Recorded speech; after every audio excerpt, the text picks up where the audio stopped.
Bismillahirrahmanirrahim. Assalamualaikum warahmatullahi wabarakatuh. Alhamdulillahi ala ihsani wa syukru lahu ala taufiqihi wa amtinani. Asyhadu an la ilaha illallah wahdahu la syarika lahu ta'ziman li sya'nih wa asyhadu anna Muhammadan abduhu wa rasuluhu adda'i ila ridwanih. Allahumma salli alaihi wa ala alihi wa ashabihi wa ikhwani. Hadirin dan hadirat yang dirahmati oleh Allah Subhanahu wa taala. Topik yang kita bahas pada kesempatan pertemuan kita kali ini yaitu agar bagaimana hidup kita lebih terasa bermanfaat, ya. Kita ingin merubah kebiasaan kita agar menjadi lebih baik. Hal ini penting kenapa? Karena kita tahu kesempatan hidup kita di atas muka bumi hanya sebentar dan kita tidak tahu kapan berakhirnya, tetapi akan berakhir, ya. Sesungguhnya kehidupan dunia itu lahun wa laib, kata Allah Subhanahu wa taala, hanyalah senda gurau dan permainan. Senda gurau sebentar kemudian masuk dalam keseriusan. Dan permainan akhirnya pun akan ada endingnya, akan ada game overnya. Siapapun kita. Oleh karenanya kesempatan sedikit ini kita berusaha optimalkan agar kita mengurangi penyesalan kita pada hari kiamat kelak. Semua kita akan menyesal di akhirat kelak. Allah berfirman, "Waji'a yauma idzin bi jahannam, yauma idzi yatadzakkarul insan wa anna lahu dzikra, yaqulu ya laitani qaddamtu li hayati." Pada hari tersebut dihadirkanlah neraka jahanam. Ketika itu maka setiap manusia akan ingat dan sadar dan sia-sia dia ingat ketika itu. Yaqulu, dan dia berkata, ya laitani qaddamtu li hayati. Seandainya ketika di dunia aku beramal soleh untuk kehidupanku yang hakiki di akhirat. Al-Imam Ibnu Katsir dalam tafsirnya menyebutkan ini adalah bentuk penyesalan. Kalau orang kafir mereka menyesal kenapa mereka kafir. Para pendosa mereka menyesal kenapa mereka tenggelam dalam dosa. Demikian juga orang-orang beriman mereka menyesal kenapa mereka dahulu kurang amal solehnya. Kurang ketakwaannya, kurang berbaktinya kepada orang tua, kurang sholat malamnya, kurang baca Qur'annya, kurang sedekahnya, ya. Maka saya katakan semua kita akan menyesal. Oleh karenanya kalau kita lebih optimal dalam hidup kita yang singkat ini akan mengurangi penyesalan kita di hari akhirat kelak. Sungguh indah perkataan Abul Atahiyah menjelaskan tentang orang yang sudah tua kemudian melalaikan masa mudanya. Dia berkata dalam syairnya, ya wa ya laita syababa ya'udu yawman li ukhbirahu bima fa'ala al-mashibu.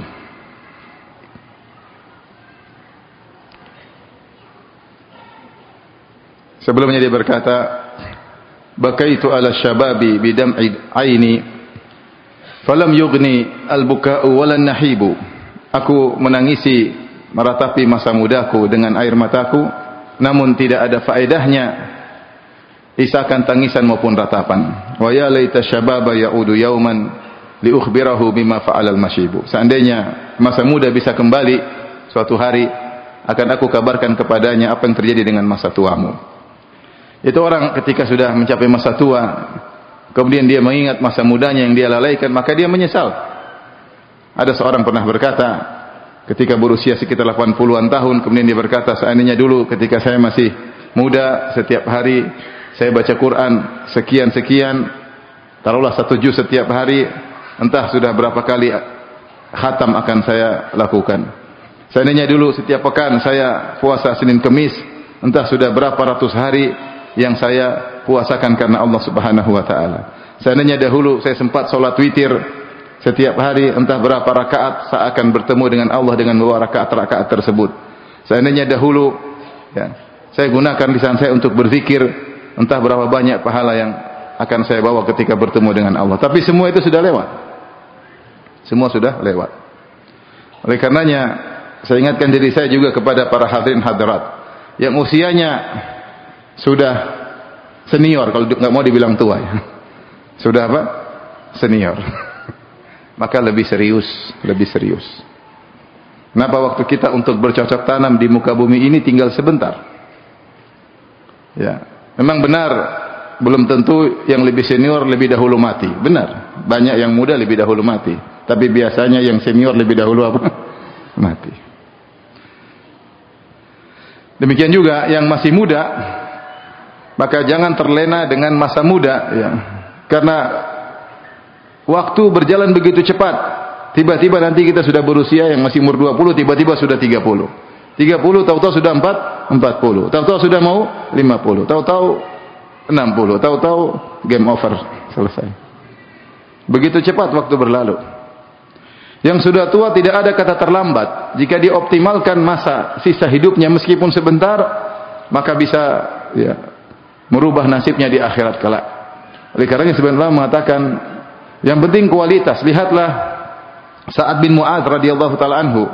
Sa'ad bin Mu'adz radhiyallahu anhu masuk Islam sekitar tahun 12 kenabian. Itu sekitar 2 tahun atau setahun sebelum Nabi berhijrah. Kemudian beliau wafat pada tahun 5 Hijriah dalam perang Khandaq. Yaitu usia Islam beliau sekitar 6 tahun. Tetapi ketika beliau meninggal, kata Nabi sallallahu alaihi wasallam, ihtazza arsyur rahman li mauti Sa'ad. Sungguhnya arsy Allah bergetar karena wafatnya Sa'ad bin Mu'adz radhiyallahu taala anhu. Kenapa? Karena dia sangat soleh. Sangat soleh. Dia habiskan 6 tahunnya dengan kualitas yang optimal. Maka tidak ada kata terlambat. Seorang berusaha membenahi dirinya. Jangan hidupnya begini-begini saja, harus berubah. Yang masih muda jangan terlena, yang sudah tua harus waspada. Kenapa? Kalau kita sudah dipanggil oleh Allah, selesai. Yang ada cuma tinggal hisab.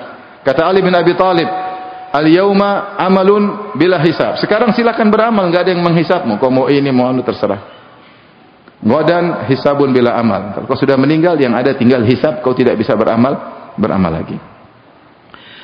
Baik, hadirin hadirat yang dirahmati Allah Subhanahu wa taala. Oleh karenanya, pada kesempatan kali ini saya mengingatkan diri saya pribadi dan juga hadirin hadirat untuk kita sama-sama berusaha mengoptimalkan sisa umur yang Allah masih anugerahkan kepada kita, karena kita tidak tahu kapan maut akan menjemput kita. Nah, untuk bisa mengoptimalkan amal soleh kita, yang pertama adalah menghargai waktu. Ini poin pertama, hargai waktu Anda. Waktu kita adalah umur kita. Siapa yang tidak menghargai waktunya, berarti dia meremehkan umurnya. Kata Hasan al-Basri rahimahullahu ta'ala, ya bena Adam innama anta ayyam. Wahai anak Adam, sungguhnya engkau adalah kumpulan hari-hari. Fa'idha dhahaba ba'dul ayyam dhahaba ba'duk. Kalau sebagian harimu telah pergi darimu, yaitu kau telah melewati hari-hari telah berlalu, maka telah berlalulah sebagian dari dirimu. Fa idza dhahaba ba'duka yushik an yadhhab kulluk. Kalau ternyata sebagian dirimu sudah pergi, dikhawatirkan kau akan pergi seluruhnya. Bukankah kita ini umur adalah kumpulan detik, kumpulan menit, kumpulan jam, kumpulan hari. Setiap detik, setiap menit, setiap hari adalah bagian dari umur kita. Mau kita hargai atau mau kita campakkan, terserah. Modal kita untuk bisa sholat, untuk bisa bersedekah, untuk bisa berbakti sama orang tua, harus punya waktu. Kalau nggak punya waktu, bagaimana kita bisa berbakti? Bagaimana kita bisa baca Quran? Bagaimana kita bisa baca kitab-kitab para ulama? Bagaimana kita bisa sholat malam? Nggak bisa. Maka poin pertama yang paling penting untuk kita lakukan, baik ikhwan maupun akhwat, bapak maupun ibu-ibu, adalah menghargai waktu. Kenapa ini sangat penting? Karena kita hidup di zaman orang tidak menghargai waktu. Duduk berjam-jam nonton medsos, umur terbuang-buang setiap hari. Setiap hari dia buang umurnya, dia campakkan di tong sampah. Tidak ada artinya sama sekali. Dia tidak menghargai dirinya sendiri. Dia ingin mengumpulkan penyesalannya pada hari kiamat kelak dengan membuang umurnya. Mending dia buang umurnya dalam perkara yang mubah. Terkadang dia buang umurnya dalam maksiat.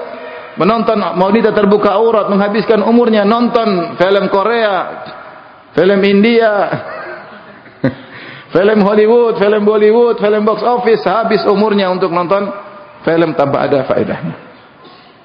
Lihat ghibah dan namimah. Lihat komentar-komentar tidak bermutu, pertikaian di antara kaum muslimin. Umurnya habis. Dia tidak hargai umurnya. Kalau waktu dia buang, terus bagaimana dia beramal soleh? Oleh karenanya kalau kita lihat betapa sering Allah bersumpah dengan waktu dalam Al-Quran. Banyak sekali. Wal asr, demi masa. Ada yang menafsirkan demi asar. Wal laili wan nahari, demi malam demi siang. Wal duha, demi waktu duha. Wal fajar, demi waktu fajar. Sebagian ulama mengatakan Allah bersumpah dengan waktu tersebut sebagai peringatan bahwasanya waktu-waktu tersebut adalah waktu untuk beribadah kepada Allah. Wal fajar, kenapa Allah bersumpah dengan fajar? Karena jangan lupa untuk salat fajar. Wal duha, kenapa wal duha? Agar jangan lupa salat duha. Wal asr, kenapa wal asr?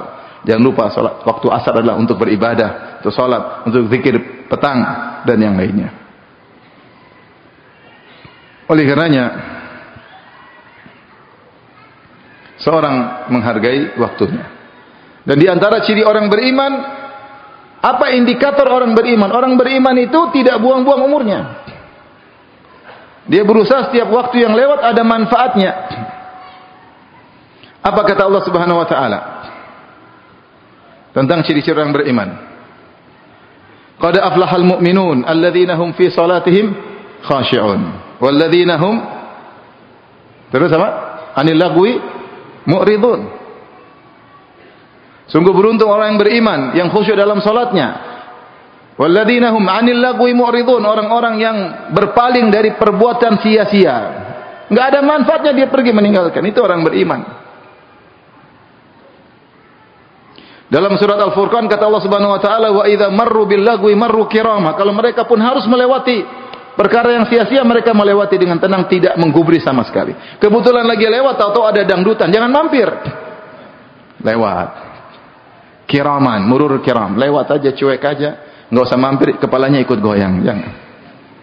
Sia-sia lihat cewek goyang-goyang, bahenol, goyang sini, goyang sana. Ikhtilat laki-laki perempuan. Jangan mampir. Kalau dia lagi buka internet, medsos, ada hal yang tidak manfaat, jangan diklik. Wa idza marru bil lagwi marru kirama. Kalau tidak bermanfaat ngapain diklik? Ada berita tentang tidak bermanfaat jangan diklik. Ada berita artis dicerai jangan diklik. Emang kamu nikahi. Kalau kamu nikahi klik, lihat. Enggak apa-apa. Duit aja enggak punya mau nikahi artis, sudah. Enggak usah diklik. Ada kabar begini, enggak usah. Kita buang-buang umur. Kita semua, saya bukan bicara antum, saya juga kadang-kadang terjerumus. Maka saya katakan ini nasihat buat saya pribadi, utamanya dan juga buat kita semua. Maka orang beriman menghargai waktunya. Dia tidak buang waktunya. Makanya benar sabda Nabi SAW, min husni islamil mar'i tarkuhu ma la ya'ni. Di antara keelokan Islam seseorang adalah meninggalkan yang bukan urusannya. Meninggalkan yang bukan urusannya. Terlalu banyak perkara yang bukan urusan kita di medsos, kenapa kita klik? Kalau urusan kita silakan kita lihat, kalau enggak bukan urusan kita enggak usah kita klik. Dan itu adalah indikator tentang indahnya Islam seseorang. Benar, karena kalau dia sibuk dengan yang bukan urusannya, dia akan buang umurnya. Tapi kalau dia tidak sibuk kecuali yang urusannya, maka dia akan bisa fokus urusan dunia maupun urusan akhirat.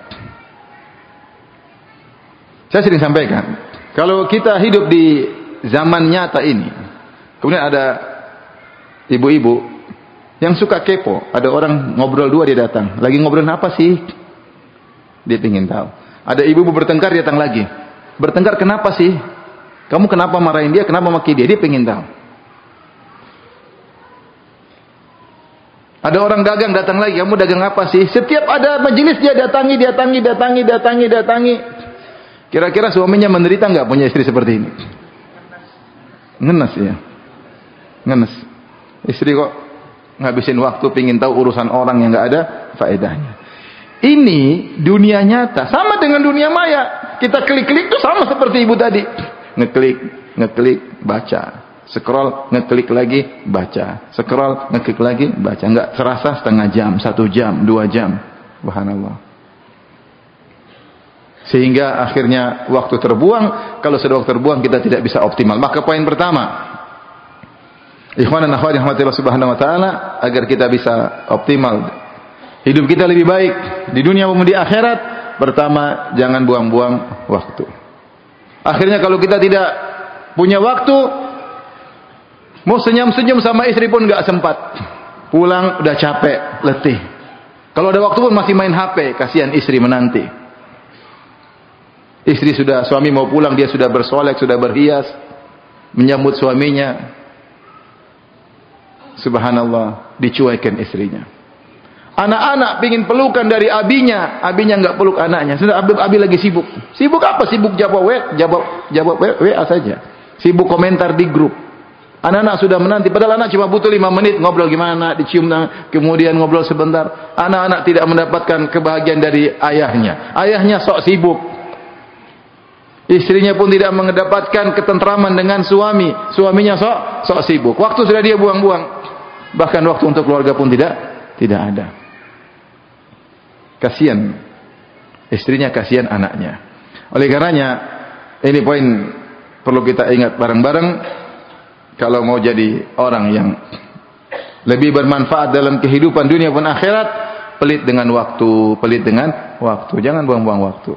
Hendaknya waktu yang kita buang harus ada manfaatnya. Kalau tidak, maka jangan buang waktu. Tapi ini yang pertama. Yang kedua, ikhwan dan akhwat yang dirahmati Allah Subhanahu wa taala. Dalam kehidupan, berusahalah menjadi orang yang zuhud. Apa itu zuhud? Ada namanya wara', ada namanya zuhud. Wara' adalah tarku ma qad yadhurru fil akhirah, meninggalkan sesuatu yang mungkin mendatangkan mudarat di akhirat. Itu namanya wara'. Kayaknya ini khawatir dosa. Ini namanya wara'. Oleh karenanya wara', konsekuensi dari wara' adalah meninggalkan yang haram dan meninggalkan yang syubhat. Ini syubhat, saya enggak tahu hukumnya. Jangan-jangan dosa, mending saya tinggalkan. Ini namanya orang wara'. Tarku syubhat, meninggalkan perkara yang dia tidak jelas hukumnya, takut terjerumus dalam dosa. Ada yang lebih tinggi daripada wara', yaitu zuhud. Zuhud apa? Tarku ma la yanfa'u fil akhirah, meninggalkan perkara yang tidak bermanfaat di akhirat. Meninggalkan perkara yang tidak bermanfaat di akhirat. Ini jadikan sebagai parameter dalam kehidupan. Apapun yang kita lakukan, lihat ada manfaatnya di akhirat atau tidak. Kalau ada, lakukan, kalau enggak usah. Kalau ada, lakukan. Saya berteman dengan dia, ada manfaatnya di akhiratnya? Enggak ada, ngapain? Cari teman yang lain. Berteman dengan dia, manfaatnya di akhirat? Ada, berteman. Ada bikin kegiatan, ada manfaat di akhirat enggak? Kalau ada bikin, kalau enggak, ngapain? Buang umur, buang waktu, buang energi, buang tenaga, enggak ada faedah, enggak usah. Seperti itu. Saya dulu pernah menemani seorang syekh namanya Sa'ad Asy-Syafri, hafizahullah taala, salah seorang ulama kibar di Arab Saudi. Setiap saya bilang, "Syekh, kita begini," kata dia, "Ya Firanda, hal yang fa'uni fil akhirah?" Ajakanmu itu bermanfaat bagi saya enggak di akhirat? Saya bilang, ada manfaatnya sih, ayo. Jelaskan. Jadi kalau ini jadi perhatian kita, maka kita selalu fokus mikir akhirat. Ibu-ibu kalau mau beli sesuatu mikir, mau beli tas, ada manfaatnya enggak di akhirat? Kalau enggak ada, enggak usah beli. Kalau ada, beli. Benar ini, benar. Kita buka medsos, nonton sesuatu, klip, ada enggak manfaatnya saya nontonnya di akhirat? Kalau ada, nonton. Kalau enggak usah. Itu namanya zuhud. Kita mau beli aset, ada enggak manfaatnya bagi saya di akhirat dengan membeli aset ini? Ada, beli, jangan usah ragu-ragu. Kalau enggak ada, tahan dulu. Kenapa saya keluarkan energi saya buat hal yang tidak bermanfaat bagi saya di akhirat? Uang dunia akan saya tinggalkan. Kalau manfaat, beli, enggak ada masalah. Kalau ada manfaat, lakukan. Jadikan itu selalu barometer.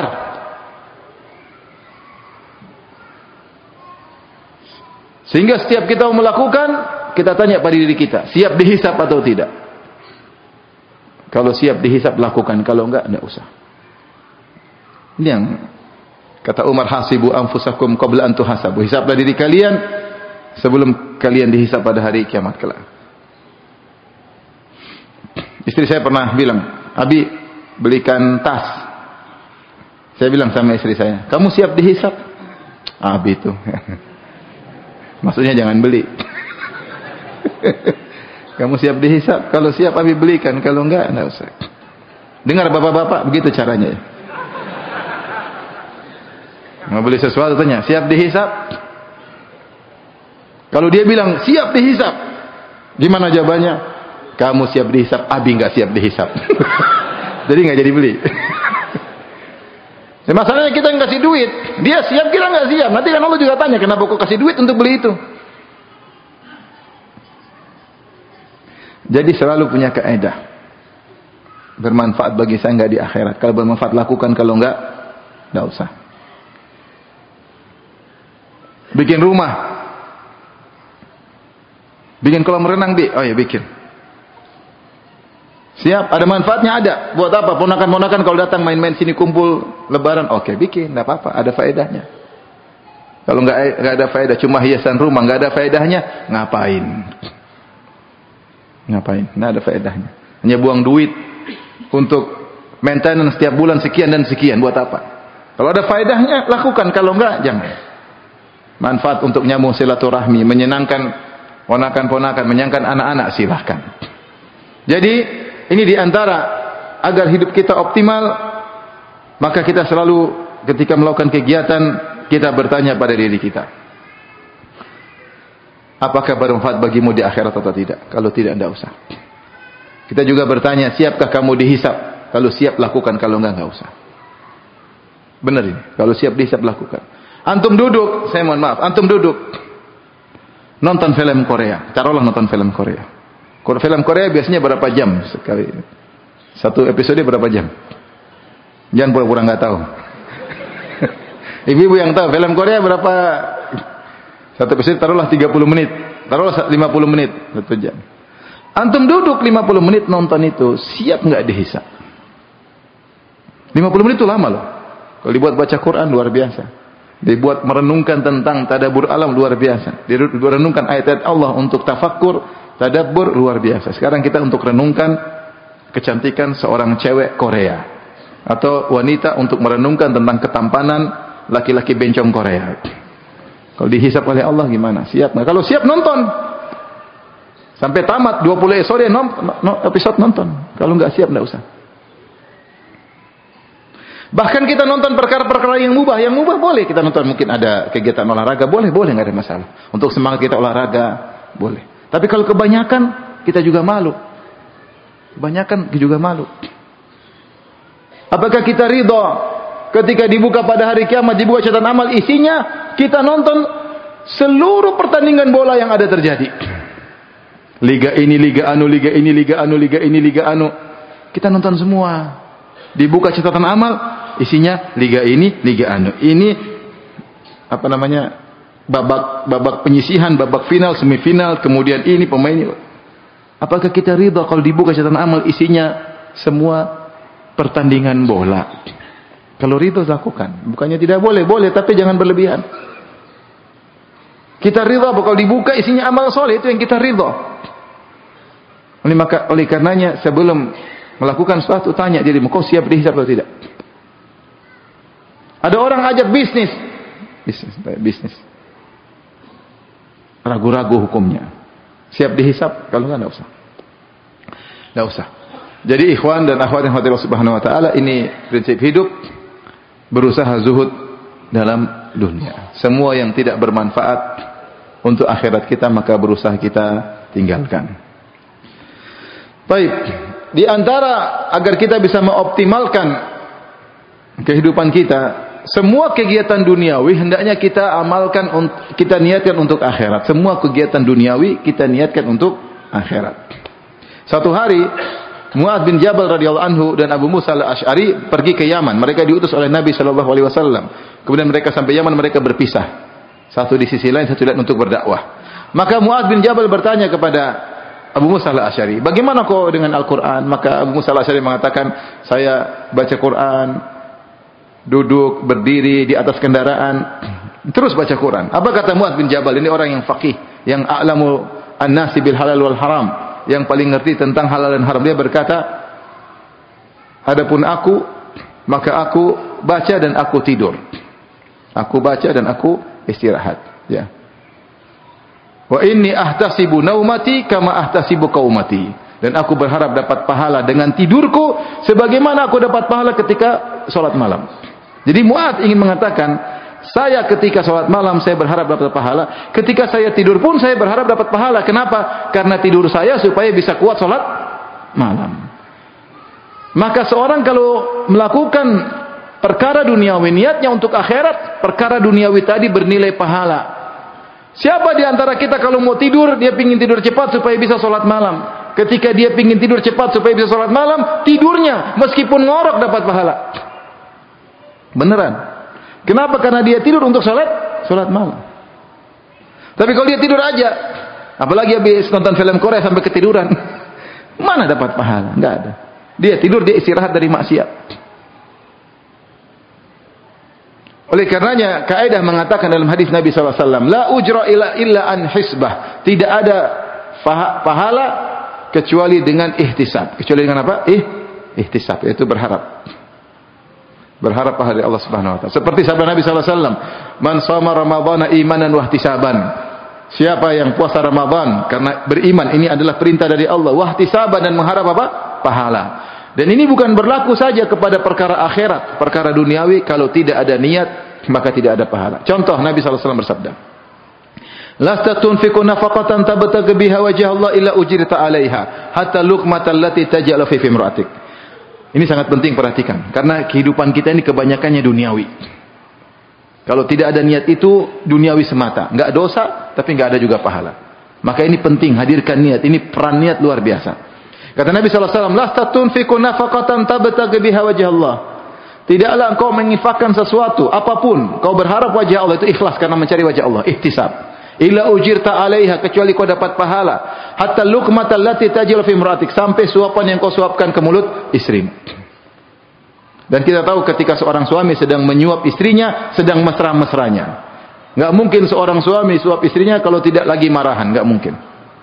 Saya tanya sama antum, kapan terakhir suap istri? Bapak terakhir suap istri kapan? Hah?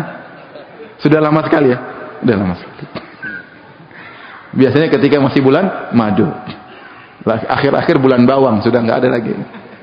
Maksud saya, ketika seorang suami sedang menyuap istrinya, mereka lagi bermesra-mesraan, lagi bercanda-canda, itu pun dapat pahala, tapi syaratnya tabtaghi biha wajh Allah, harus mencari wajah Allah. Saya begini karena Allah. Menyenangkan istri karena siapa? Allah. Kalau sekedar menyenangkan istri tanpa ada niat karena Allah, nggak ada pahala, duniawi murni. Kata Nabi SAW, engkau menginfakkan kepada keluargamu. Rajulun yunfiqu ala ahli wa huwa yahtasibuhu. Dia berinfak kepada keluarganya sambil ihtisab, maka itu sedekah baginya. Harus ada ihtisab, berharap ganjaran dari Allah Subhanahu wa taala. Ini kaidah umum. Maka mulai sekarang kita perhatikan niat kita. Kita yang bekerja, bapak-bapak keluar dari pagi hari, keluar cari nafkah dari jam 8 pulang sampai jam 4 sore. Niat, ya Allah, saya keluar karena mencari nafkah untuk anak istri, karena engkau perintahkan kewajiban saya adalah menafkahi anak istri. Dapat pahala enggak? Dapat.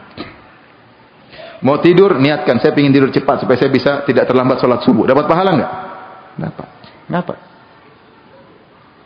Semua. Kalau tidak ada niat, maka tidak ada pahala. Ibu-ibu ikut fitness supaya menundukkan pandangan suami, karena membantu suami untuk bertakwa kepada Allah. Dapat pahala enggak? Dapat. Kalau sekedar fitness untuk sehat-sehat saja tanpa ada niat untuk karena Allah, maka duniawi murni. Kita olahraga, main tenis meja kek, main bola kek, jalan kaki kek, lari pagi kek, niat karena Allah supaya saya kuat untuk beribadah, supaya saya kuat untuk umrah, supaya saya kuat untuk hajian, supaya saya kuat untuk ke masjid. Dapat pahala enggak? Dapat. Tapi kalau enggak ada niat, enggak ada. Ini penting.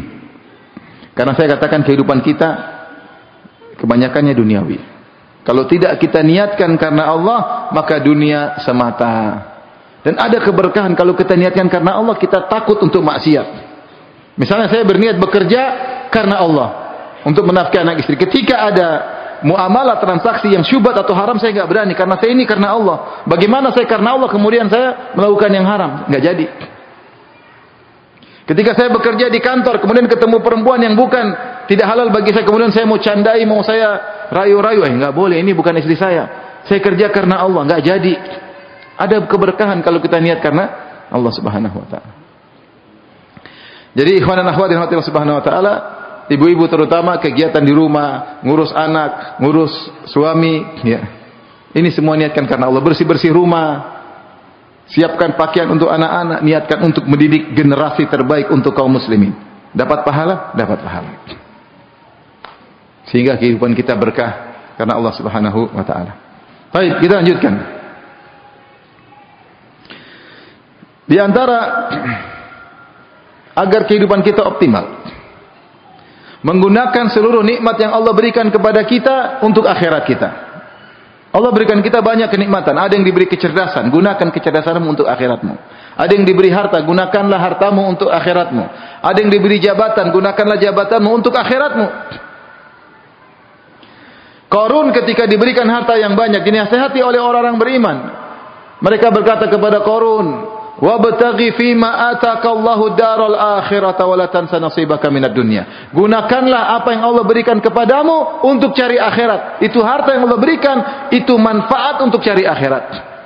Makanya ketika Amr bin As radhiyallahu anhu baru masuk Islam, kemudian Rasulullah SAW panggil dia untuk menjadi Amirul Mujahidin.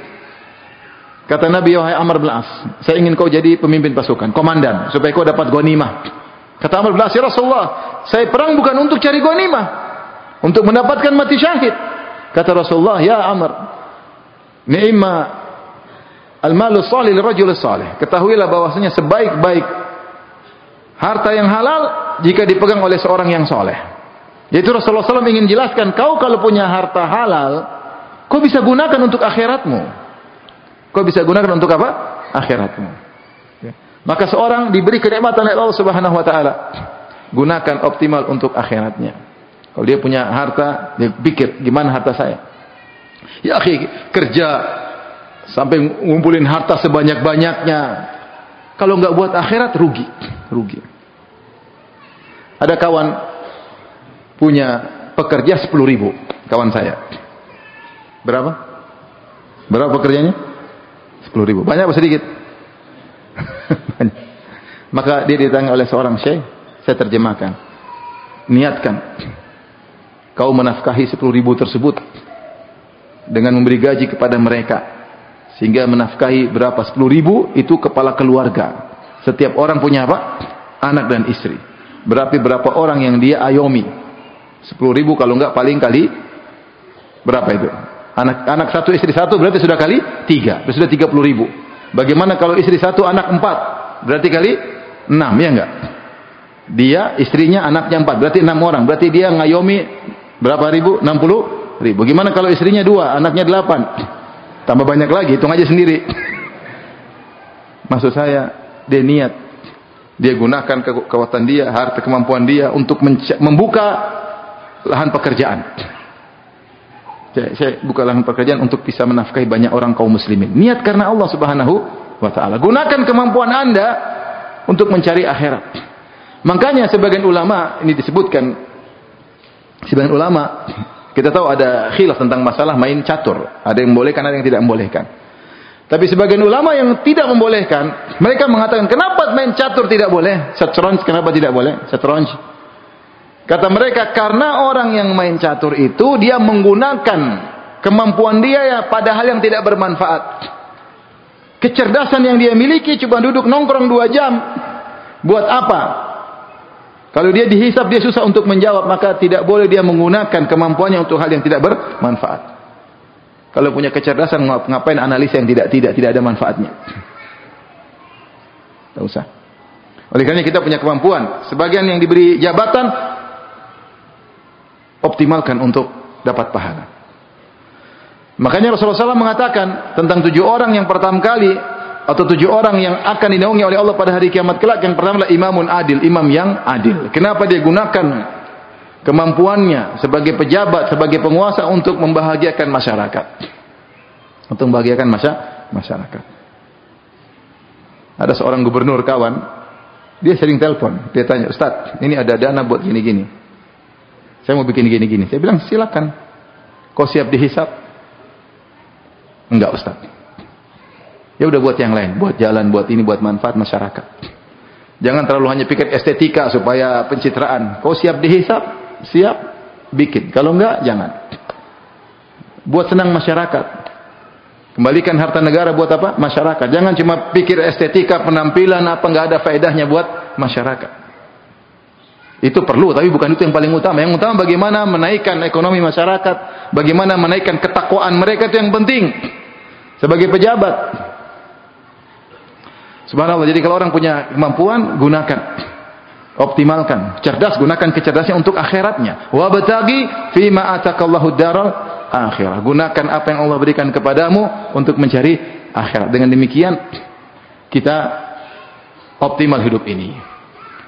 Maka teman-teman yang diberi rezeki yang banyak, gunakan. Saya cari rezeki bukan cuma untuk kaya-kaya, tapi saya pingin ini. Niat, saya pingin ini, saya pingin ini, saya pingin anu.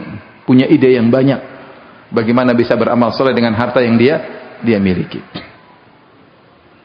Ada kawan, masya Allah, hartanya banyak. Bangun ini, bangun masjid, bangun pondok, fakir miskin, sampai janda dia bantu, sampai dia bikin rumah janda.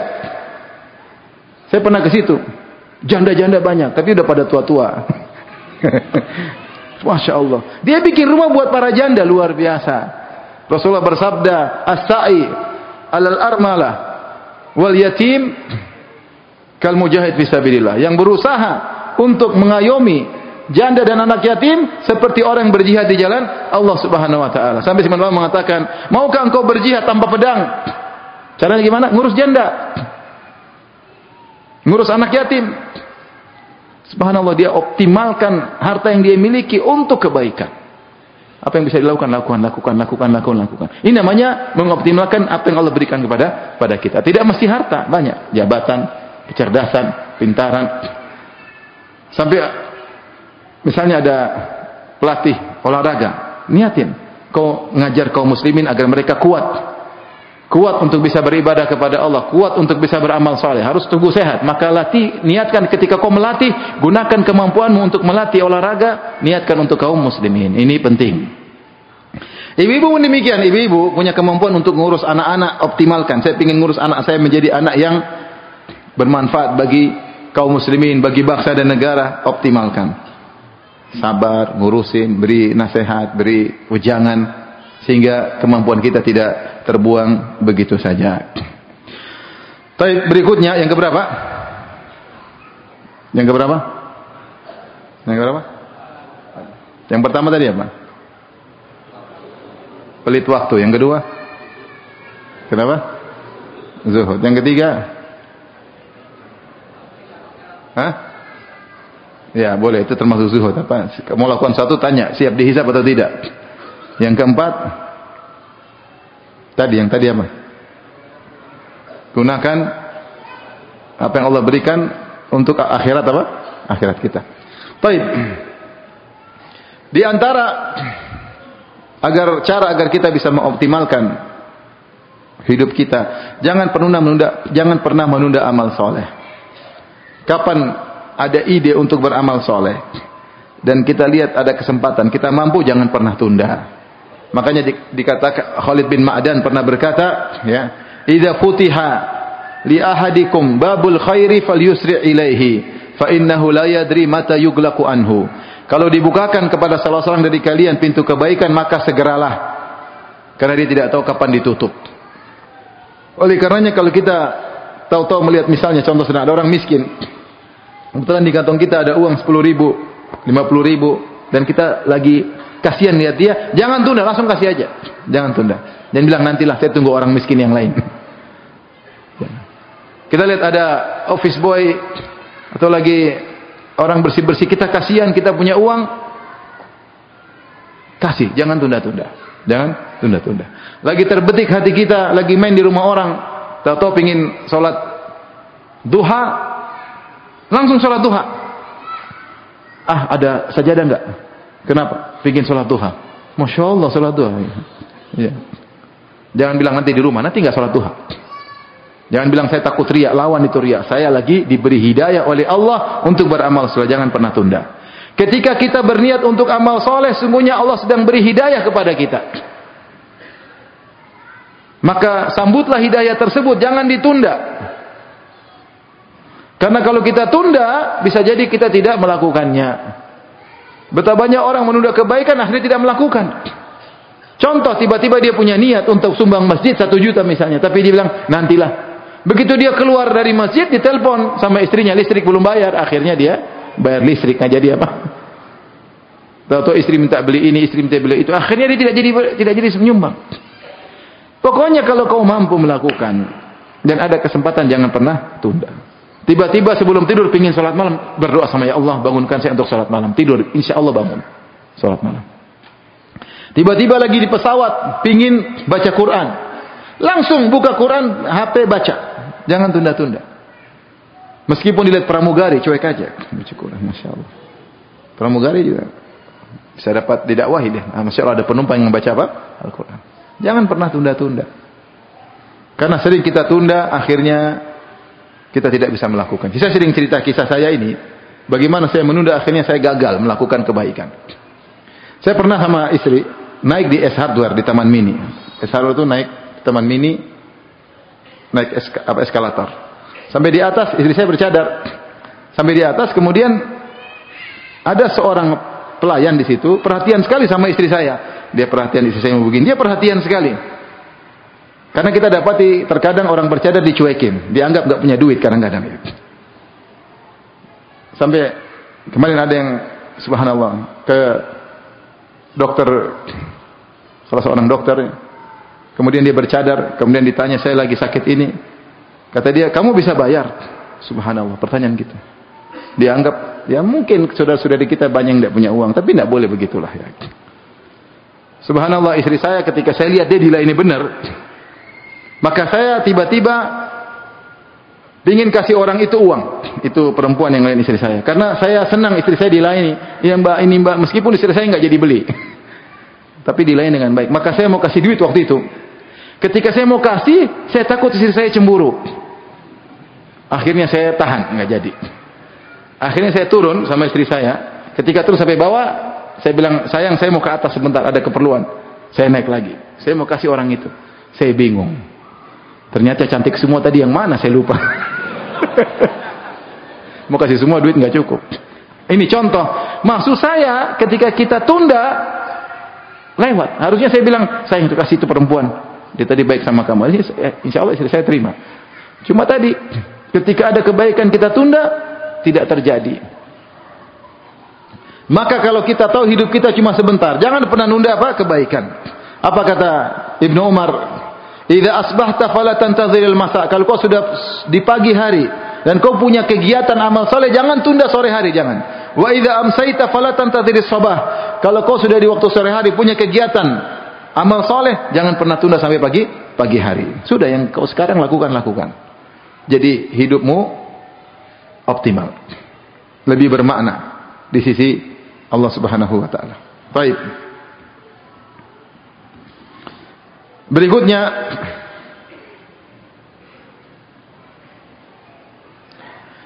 dalam hidup ini jangan bengong tidak ada kegiatan. Dalam hidup ini usahakan tidak ada bengong jangan tanpa ada kegiatan. Orang muslim jangan ngelamun begini, jangan. Daripada dia ngelamun, mending dia zikir. Astagfirullah. Alhamdulillah. Jangan dia bingung. Pelongak-pelongo. Apa ya? Pelongak-pelong ya bahasa Jawa ya? Pelongak. 1 jam pelongak-pelongo ngapain? Apa kata Umar bin Khattab radhiyallahu anhu? Inilah akrahu an ara ahadakum sabahlala. Saya sungguh benci melihat salah seorang dari kalian enggak ada kegiatan. Yaitu kosong, enggak ada kegiatan. La fi amalid dunya wala fi amil akhirat. Tidak ada kegiatan dalam kegiatan duniawi maupun kegiatan akhirat. Jangan kita ini pelongak-pelongok, tidak ada kegiatan. Kita kalau nggak ada kegiatan, angkat telepon, buka telepon ibu, telepon kerabat, telepon adik, WA di grup. Niatnya apa? Sambung silaturahmi. Bercanda di grup keluarga. Kita ada grup keluarga, grup kakak adik. Sudah canda di situ. Yang penting ada sambung silaturahmi. Candain keponakan, candain adik, candain kakak. Niatkan karena Allah Subhanahu wa taala. Jangan bengong, pelongak-pelongok, jangan. Kalau enggak lagi naik mobil, jangan pelongak-pelongok. Lihat kehidupan dunia. Zikir, astagfirullah, astagfirullah, astagfirullah. Subhanallah, alhamdulillah, wala ilaha illallah. Agar umur kita optimal. Pelongo itu enggak ada nilainya. Sangat dibenci oleh Umar bin Khattab radhiyallahu anhu. Enggak suka ada orang mukmin waktunya enggak jelas buat apa. Kalau kamu enggak sibuk perkara akhirat, sibuk dengan perkara dunia dengan niatkan karena urusan apa? Akhirat. Jangan enggak ada kegiatan. Optimalkan waktu kita. Di antara ibadah yang sangat mudah adalah zikir. Subhanallah, alhamdulillah, wala ilaha illallah, Allahu akbar. Kata Nabi sallallahu alaihi wasallam, subhanallah, walhamdulillah tamla'ul mizan. Orang mengucapkan subhanallah, alhamdulillah akan memenuhi timbangan di hari kiamat kelak. Zikir. Siapa yang mengucapkan zikir ini akan ditanamkan bagi dia nakhlatun fil jannah, pohon korma di surga. Dia zikir ditanamkan pohon. Dia zikir satu ditanamkan pohon oleh Allah di surga. Subhanallah, alhamdulillah, wala ilaha illallah, Allahu akbar. 4 zikir ini lebih baik daripada ma talat alaihi syams, lebih baik daripada dunia dan seisinya. Subhanallah. Kenapa kita pelit terhadap diri sendiri? Maka jangan sampai seorang dalam kehidupan ini pelongo. Ibu-ibu, ya, optimalkan waktu. Habis ngurus anak, jangan bengong. Enggak. Baca Quran. Kalau baca Quran capek, ya siapin makanan buat suami. Niatkan karena Allah. Telepon suami, mas mau makan apa mas? Ikan goreng atau ayam panggang? Tapi dua-duanya enggak ada. Yang ada cuma tempe goreng. Ya udah tempe goreng. Seadanya. Niatkan karena Allah. Sehingga tidak ada waktu yang terbuang-buang. Waktu kosong lagi, telepon mama. Mak, gimana kabarnya mak? Waktu kosong lagi, telepon tante. Semua silaturahmi. Waktu lagi telepon bibi, bi gimana kabarnya bi? Gak ada waktu telepon ponakan. Tiba-tiba lagi diem, ingat teman lama. Udah teman saya baik dulu, dia punya jasa sama saya. Buka HP, buka ATM banking, kirim ke dia uang. Ini teman dulu punya jasa ketika saya masih sekolah. Luar biasa. Kirim. Buka, pencet. 2, 0-nya 6. Bismillah. Meskipun berat. Bismillah. Lagi ingat tante, jangan tunda-tunda, lagi ada duit nih. Tiba-tiba Allah kasih hidayah. Saya kok pingin kirim uang sama tante, sama om. Kirim, jangan tunda-tunda. Nanti Allah ganti, gampang. Mumpung kamu dapat hidayah. Tidak semua orang dapat hidayah mau berbagi kepada saudaranya. Banyak orang pelit. Tiba-tiba ingat tetangga lagi masak. Tetangga lupa. Masak tambah. Bikin kue buat tetangga. Pahala. Yang penting jangan pelongo-pelongo. Itu maksud saya. Udah pelongo-pelongo nonton film Korea. Sudah selesai. Film Korea. Lewat cowok-cowok bencong. Putih-putih. Cantik-cantik cowoknya. Terus lihat suami kayak donat gosong. Selesai. Nggak tertarik lagi sama suami. Suami nonton film Hollywood. Lihat cewek-cewek pirang-pirang kayak boneka Barbie ya. Lihat istrinya, wah, pisang goreng gosong. Rusak.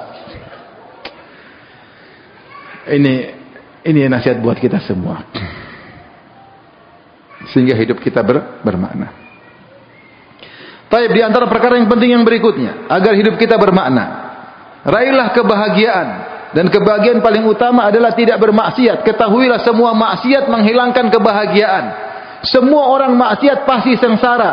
Pasti sengsara. Allah berfirman, "Wa man a'rada an dzikri fa inna lahu ma'isyatan dhanka." Siapa yang berpaling dari peringatanku, maka dia mendapatkan kehidupan yang sempit. Sesak dadanya. Meskipun dia dapat kelezatan, dalam kelezatan tersebut dia sengsara. Saya contohkan. Tadi, seorang laki-laki nonton film Korea, lihat cewek-cewek film Korea. Lezat dia lihat cewek cantik. Siapa sih tidak lezat lihat cewek cantik?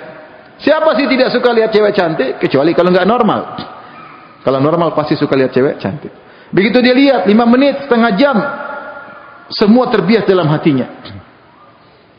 Lihat istrinya, sudah nggak minat. Dia dapat kelezatan sebentar, dia membuang kenikmatan yang tadinya lezat sama istrinya, berhasrat sama istrinya, puas dengan istrinya, hilang semua. Kenapa? Karena maksiat. Selesai. Candu akhirnya, candu. Apalagi sampai kemudian nonton film yang enggak. Nonton film wanita terbuka, berzina dia tonton. Sudah istrinya dia enggak ada nilainya sama sekali. maka dia terjerumus dalam khayalan, ekspektasi yang tidak pernah dia dapatkan, sehingga kelezatan yang dia rasakan hilang ketika itu. Orang maksiat pasti sengsara.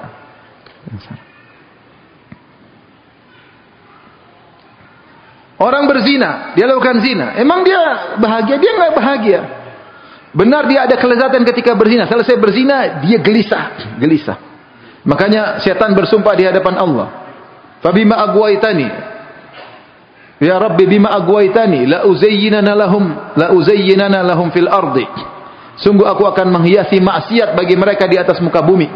Setan hiasi. Di antara tafsiran disebutkan Ibnu Katsir, sa'uz'ijuhum iz'ajan. Saya buat mereka menjadi gelisah kalau tidak bermaksiat. Gelisah. Kalau sudah biasa nonton film Korea, tidak nonton, gelisah. Sehari tidak nonton, gelisah. Kalau sudah biasa berzina, tidak berzina, gelisah. Kalau sudah biasa minum khamar, tidak minum khamar, jadi apa? Gelisah. Dia minum khamar bukan kelezatan, tapi untuk menghilangkan kegelisahan yang ada dalam dirinya. Kalau sudah biasa narkoba, tidak narkoba, sakau. Dia ingin menghilangkan kesengsaraan yang dia rasakan. Maka kalau ingin hidup kita optimal, jangan maksiat. Rasakan kebahagiaan yang hakiki. Pulang ke rumah ngobrol sama istri sebelum tidur. Lihat wajahnya, lihat matanya, lihat rambutnya, elus keningnya. Itulah kebahagiaan. Berdoa kepada Allah, Allah makfini bihalalika an haramika.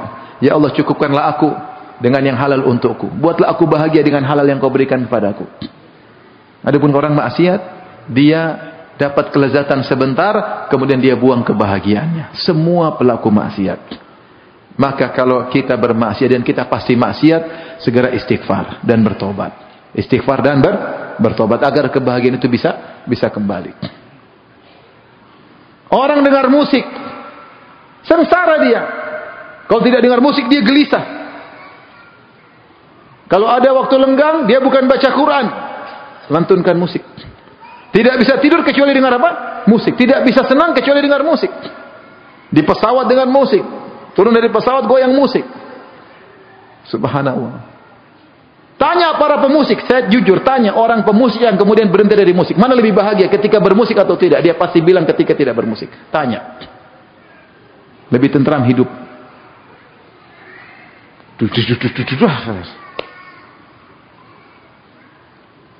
Makanya banyak pemusik yang akhirnya tidak bahagia. Ada di antara mereka bunuh diri, ada di antara mereka mencari kebahagiaan narkoba dengan berzina, rumah tangga hancur. Banyak di antara mereka seperti itu. Jadi berusaha dalam hidup ini meninggalkan maksiat. Kalau terjerumus segera bertobat kepada Allah Subhanahu wa taala. Baik.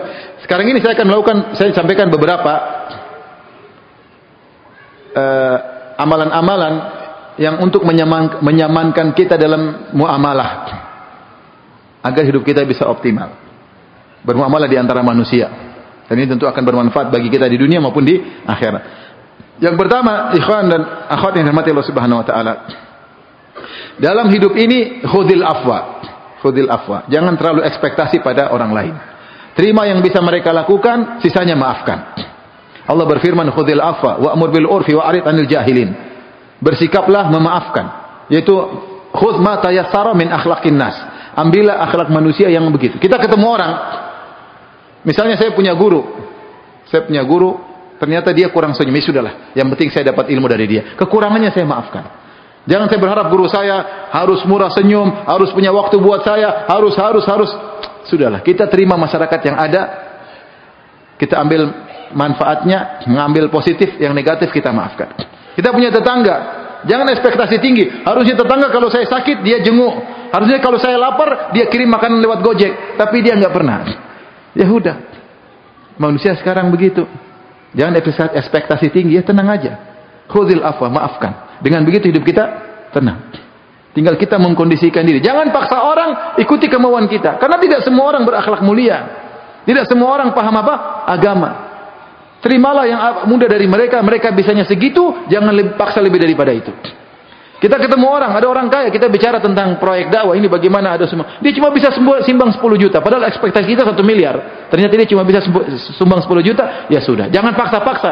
Kamu tuh gimana. Jangan, udahlah. Sudah. Khudil afwa. Terima yang bisa, yang lain tinggalkan. Jangan ekspektasi tinggi. Kepada istri jangan ekspektasi tinggi. Pada anak-anak jangan ekspektasi tinggi. Kepada tetangga, kepada guru, kepada murid. Sebisa yang mereka lakukan, ya udah. Kita cuma bisa arahkan, kita nasihati. Dia nggak bisa, ya sudah. Hidup nyaman. Hidup nyaman. Kesempurnaan semuanya cuma di mana? Di surga. Baik, di antara cara muamalah, seperti sabda Nabi kepada seorang sahabat, yaitu la takallam bi kalamin ta'tadiru minhu ghadan. Janganlah engkau berucap dengan suatu perkataan yang nanti kemudian hari ternyata engkau minta maaf dari perkataan tersebut. Ini maknanya umum. Hati-hati ketika berbicara, hati-hati ketika mengeluarkan statement. Jangan sampai kita keluar statement tentang seseorang akhirnya kita menyesal dan kita minta maaf sama dia. Kata Nabi, usahakan jangan demikian. Sebelum statement mikir-mikir. Di antara makna perkataan Nabi tersebut, ya, yaitu jangan kita mengucapkan satu perkataan akhirnya kita minta maaf. Misalnya kalau kita ambil keumuman hadis Nabi ini, ada orang misalnya ngajak kita, gimana, bisa nggak engkau ikut acara kita nanti? Kalau kita nggak bisa, jangan janji sesuatu, bilang maaf saya nggak bisa. Jangan karena kita nggak enak kita bilang bisa, akhirnya dia kejar kita terus, akhirnya kita yang susah. Kalau kamu dari awal nggak bisa, jangan malu-malu bilang mohon maaf saya nggak bisa, saya nggak ada waktu. Karena kita memberi harapan palsu pada orang, akhirnya dia datang, dia berharap, kita susah sendiri akhirnya untuk minta uzur. Dalam hidup nggak usah begitu. Nggak bisa, nggak bisa.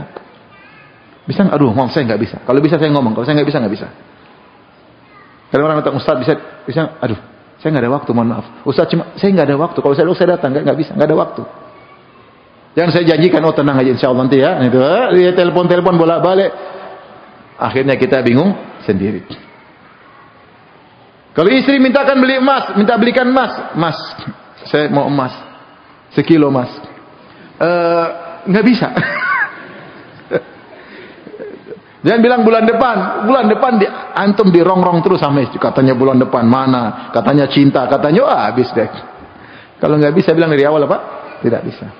Agar kita tidak minta uzur di kemudian hari. Ini cara hidup. Jadi tidak membuat orang berharap kepada kita, tidak beri harapan palsu sama orang. Kalau tidak mau bilang tidak mampu. Jangan paksakan diri. Karena nggak enak, akhirnya membuat kita juga tidak enak. Karena PKW bilang enggak, kita bilang iya. Ternyata kita nggak bisa. Akhirnya kita membuat diri kita tidak enak, buat orang lain tidak enak. Baik. Di antara cara dalam bermuamalah, jangan cari musuh sama seorang pun, sebisa mungkin. Tetap kita ada musuhnya. Kalau orang menyuarakan al-haq pasti ada musuhnya, tapi jangan cari musuh sebisa mungkin. Kalau antum tidak suka sama orang, tidak harus bermusuhan sama dia. Contoh dalam grup WA, ternyata ada orang suka nyindir antum. Antum tidak nyaman, nggak usah bantah.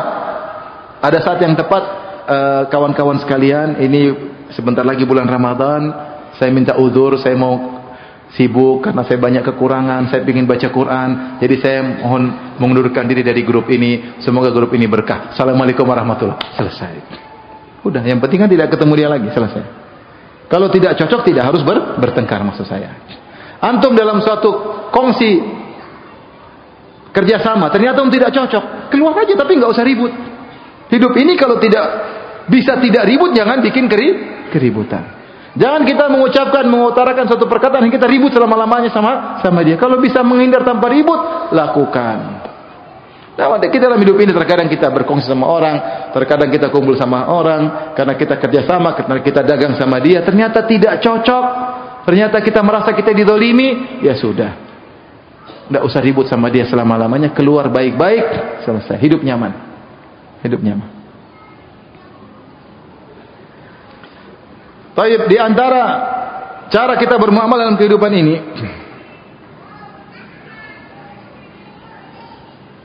jangan kepo. Jangan apa? Kepo. Ini di antara penyakit berbahaya, kepo dengan urusan orang lain. Di antara hal yang saya lihat ketika saya di Arab Saudi, ya, saya cukup lama di sana. Kebiasaan teman-teman yang saya ketemui, kalau kita lagi pegang HP, dia nggak pernah mau lihat. Itu kebiasaan teman-teman saya. Saya buka HP, dia nggak pernah ngelirik ini, nggak pernah. Jadi mereka seperti sudah terbentuk dari awal tidak kepo sama urusan apa? Orang lain. Ini saya lihat masyarakatnya seperti itu. Yang teman-teman saya, nggak tahu kalau yang lain-lain. Tapi teman-teman saya, teman selama kuliah, ketemu di masjid, orang Arab tapi orang Saudi. Di antara kebiasaan mereka, ada dua kebiasaan mereka yang saya lihat, saya senang. Di antaranya, mereka kalau baca Quran di masjid mereka nggak pernah angkat suara, pelan. Tidak ingin ganggu orang lain. Itu kebiasaan mereka. Saya suka. Saya kalau baca Quran kan kebiasaan Indonesia baca keras. Ya, gitu.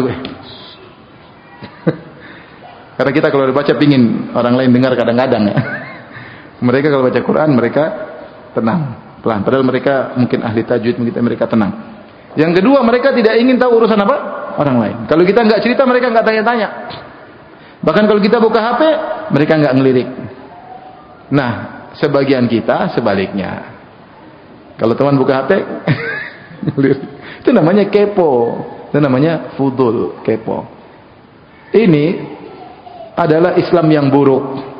Tadi sudah saya sampaikan sabda Nabi, min husni islamil mar'i tarkuhu ma la ya'nih. Di antara keelokan Islam seorang meninggalkan yang bukan urusannya.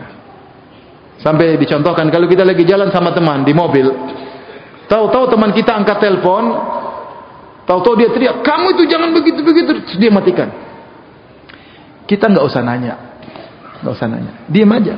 Kalau dia mau cerita baru kita sambut. Kalau dia nggak cerita, nggak usah nanya. Siapa tadi? Istrimu ya? Jangan, nggak usah nanya, diam aja. Nggak usah nanya, nggak usah kepo. Pingin tahu urusan orang, urusanmu aja belum selesai. Urusan kita aja pribadi kita masih privasi kita banyak yang belum terselesaikan. Urusan anak, urusan istri, urusan rumah tangga, urusan kerjaan. Karena kita sering ngurusin orang, privasi kita akhirnya tidak terhandle, tidak tertackle. Itu masalahnya. Maka hidup ini sibukkan privasi kita dengan baik, urusin privasi kita dengan baik. Yang terakhir yang saya sampaikan, nikmati kehidupan berumah tangga. Jangan nikmat berumah tangga cuma di awal pernikahan, di akhir jadikan istri teman ngobrol, jalan-jalan sama istri. Ya, maksud saya jadikan, sampai ada kawan saya bilang, "Ustaz, saya benar-benar baru sekarang merasakan benar-benar nikmat berumah tangga. Istri saya adalah teman ngobrol saya yang terbaik. Kemana-mana saya bawa kita ngobrol, tempat curhat. Nikmati hidup berumah tangga. Jangan malah baru senang kalau ngobrol sama istri orang. Sebagian orang begitu. Kalau sama istri orang ngobrolnya semangat, berapi-api. Sama istri sendiri layu, tak berkutik, mati kartu, kata-kata hilang, tidak bisa berkata-kata. Ketika sama istri orang, inovasi, masya Allah, inovatif. Telepon sama perempuan yang bukan mahram, semangat, ya ukhti, masya Allah ukhti, barakallahu fiik. Sama istri sendiri, ya udah, Abi lagi sibuk. Hidup kita yang menderita kita sendiri. Allah kasih kenikmatan, punya istri, punya anak, nikmati. Jadikan teman ngobrol. Lihat Rasulullah SAW sebelum tidur ngobrol. Kata Ibnu Abbas, "Bittu inda khalati Maimunata fatahaddatsa Nabi SAW ma'ahli sa'atan tsumma raqada." Aku tidur di rumah bibiku Maimunah, aku dengar Nabi ngobrol sama istrinya sebelum tidur. Kemudian Nabi apa? Tidur. Ibu-ibu juga begitu, nikmati punya suami, jadikan teman ngobrol, berbincang-bincang, kerjasama dalam urus anak-anak. Agar rumah tangga itu nyaman hidup. Kalau kita di rumah sudah nyaman, di luar mudah. Urusan luar itu mudah. Yang paling susah kalau masalah dalam rumah tangga. Nikmati istri sendiri. Jangan nikmati istri orang. Ingat Bapak-Bapak ya? Buat santai ngobrol sama istri sendiri. Jangan nyaman, baru nyaman kalau ngobrol sama istri orang. Berinovasi ketika ngobrol sama istri sendiri. Topiknya terserah. Topik anak-anak, topik masakan, apa. Saya kalau pulang ke rumah, saya tidak ngobrol sama istri saya tentang halal haram, tidak. Saya tidak bahas tentang hadis ini dhaif karena ada perawi namanya gini, ngapain? Istri saya tambah pusing. Saya ngobrol tentang anak-anak, tentang ini besok masak apa, kita gimana ketawa ketiwi, cerita tentang nostalgia, itulah keindahan. Nikmati hidup bersama istri. Ya. Demikian yang saya sampaikan. Wallahu ta'ala alam bisawab. Semoga Allah Subhanahu wa taala menjadikan kita semua hidup lebih bermanfaat di dunia maupun di akhirat. Atas segala kekurangan saya mohon maaf, dan saya ucapkan haturn terima kasih kepada para panitia. Semoga Allah memberikan pahala yang terbaik bagi pengurus Masjid Namirah dan juga panitia pengajian. Wabillahi taufiq wal hidayah. Assalamualaikum warahmatullahi wabarakatuh.